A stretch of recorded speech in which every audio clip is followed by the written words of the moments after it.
আমরা এবার সরাসরি বিভিন্ন বিনোদন স্পটে যাব। আমরা এবার আমাদের সাথে সরাসরি সেই খবর নিয়ে যুক্ত হচ্ছেন চট্টগ্রাম, বগুড়া এবং নরসিংদী থেকে সহকর্মীরা। শুরুতে চট্টগ্রামে আলমগীর সবুজ, আপনি পতেঙ্গাতে রয়েছেন, প্রচন্ড ভিড় আমরা যতটুকু দেখতে পাচ্ছি, জানাবেন বাকিটা। আসেন না ভাই, আপনি ঠিকই ধরেছেন। আমি এই মুহূর্তে চট্টগ্রামের পতেঙ্গা সমুদ্র সৈকতে আছি। মূলত চট্টগ্রামে আসলে ঈদের ছুটি কিংবা অন্যান্য ছুটিতে বেড়ানোর কথা আসলে যে নামটি সবচাইতে আগে আসে সেটার নাম হচ্ছে পতেঙ্গা সমুদ্র সৈকত। বান্ডেল থাকলে প্রতি সেনমানিতে টাকা বাঁচবে। বিকাশ সেনমানি বান্ডেল কিনে জিতুন প্রতি লেনদেনে। এছাড়াও চট্টগ্রামের ফয়েজ লেক, সীতাকুণ্ডের গুতিয়াখালী, আনোয়ারা পার্কি সমুদ্র সৈকত সহ ডিসি পার্ক, ভাটিয়ারি অনেক জায়গা আসে।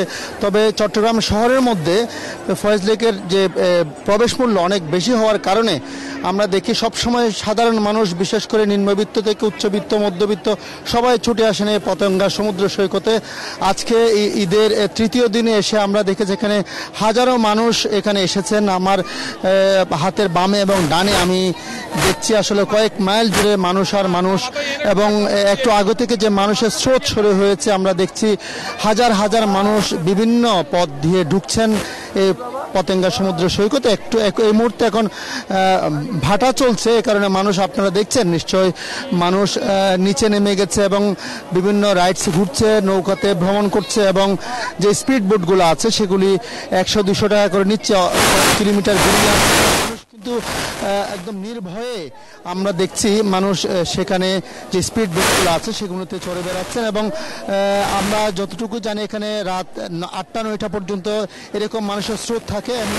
সাধারণত এই পতেঙ্গা সমুদ্র সৈকত সারা রাতই মানুষজন আসেন, যেহেতু দিনের আলোতে বেশিরভাগ মানুষ আসেন, এবং সেটাই হচ্ছে যেহেতু আজকে ঈদের তৃতীয় দিন আমরা দেখছি এখানে হাজারো মানুষের ঢল নেমেছে আসলে। এছাড়াও চট্টগ্রামের অন্যান্য যে সমস্ত পর্যটন কেন্দ্র আছে, বিশেষ করে ফয়েজ লেকে আমরা খবর নিচ্ছি সেখানেও মানুষের ঢল নেমেছে, এবং পাশে যে চিড়িয়াখানা আছে চট্টগ্রাম চিড়িয়াখানা, সেখানে প্রায় 550 প্রজাতির 270 প্রজাতির 500-550-এর বেশি প্রাণী রয়েছে।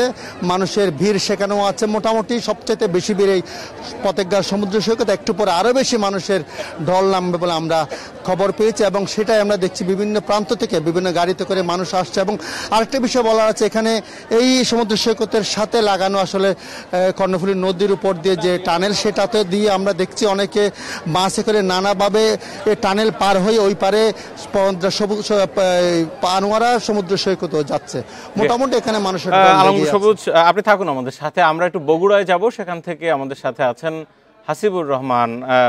হাসিবুর রহমান, বগুড়ার আপনি যেখানে রয়েছেন সেখানের খবর জানবার, আশপাশে অন্যান্য যে বিনোদন স্পটগুলো আছে সেগুলো, মহাস্থানগড়ের কি অবস্থা, মানুষজন কেমন যাতায়াত করছে, ব্যবসা বাণিজ্য কেমন হচ্ছে এটাকে ঘিরে? আপনি শেষের প্রশ্ন থেকে যদি উত্তরটা মিলাতে চান তাহলে দেখতে পারবো যে এই ঈদের ছুটিতে বিনোদন কেন্দ্রগুলোকে কেন্দ্র করে বেশ ভালোই ব্যবসা হচ্ছে, বেশ জমজমাট ব্যবসা।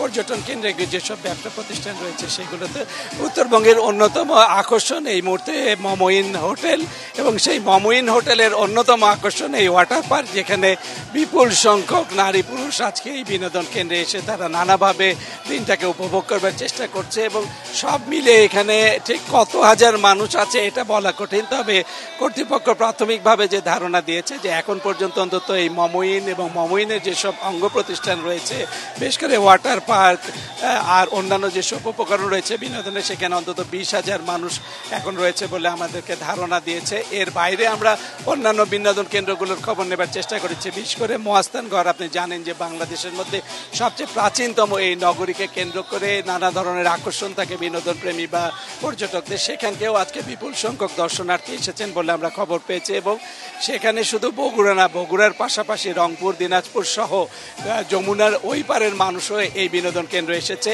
এর বাইরে ব্যক্তিগতভাবে বা প্রাতিষ্ঠানিকভাবে যেসব বিনোদন কেন্দ্র গড়ে তোলা হয়েছে সেগুলো তো বিপুল সংখ্যক মানুষ আজকে উপস্থিত হয়েছেন। গতকালের তুলনায় আজকে দর্শনার্থী বা পর্যটকদের সংখ্যা বেশি বলে আমরা খবর পাচ্ছি, এবং এই ধরনের আয়োজনে আরো অন্তত 2-3 দিন মানুষের উপস্থিতি থাকবে এমনই জানতে চাই। ঈদের সময় আমরা দেখেছি যে গাড়িতে একটা প্রবণতা থাকে টিকিটের ভাড়া মূল্য বাড়িয়ে দেওয়া হয়, এই সময় রাইডগুলোতেও কি সেরকম করে কিনা?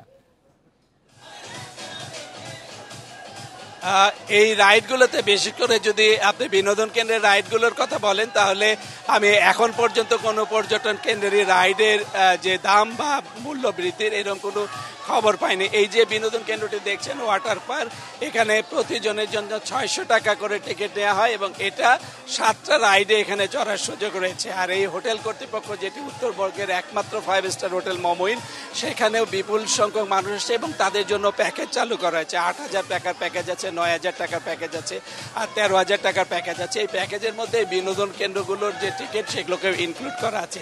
সব মিলিয়ে প্রত্যেকটি বিনোদন কেন্দ্রই আজকে আমি যতটুকু খবর পেয়েছি দর্শকদের উপস্থিতি একেবারে উপচে পড়া অবস্থায় রয়েছে। আর হাসিবুর রহমান, আপনি থাকুন আমাদের সাথে। আমরা আরেকটি পার্ক যেটি নরসিংদীতে রয়েছে, ড্রিম হলিডে পার্ক, সেখানে আমাদের আরেকজন সহকর্মী রয়েছেন আসাদুজ্জামান রিপন।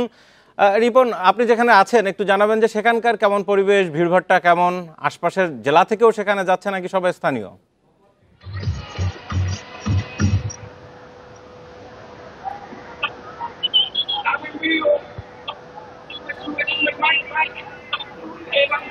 আসাদুজ্জামান রিপন, আপনি তো এখন ড্রিম হলিডে পার্কে আছেন, একটু জানতে চাই যে সেখানে ভ্রমণ পিপাসু যারা বা ঈদের পরে যারা বিনোদন নিতে গেছেন সেখানে সেই সংখ্যাটা কেমন, আর সব মিলিয়ে সেখানকার চিত্রটা কেমন?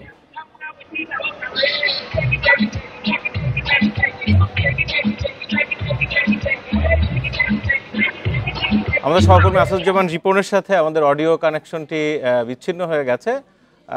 আমরা অন্যান্য জায়গা থেকে শুনছিলাম চট্টগ্রাম এবং বগুড়ার চিত্র, যে মানুষ বেশ ভিড় করছেন বিনোদন স্পটগুলোতে, আমরা সেই খবর দেখাচ্ছিলাম।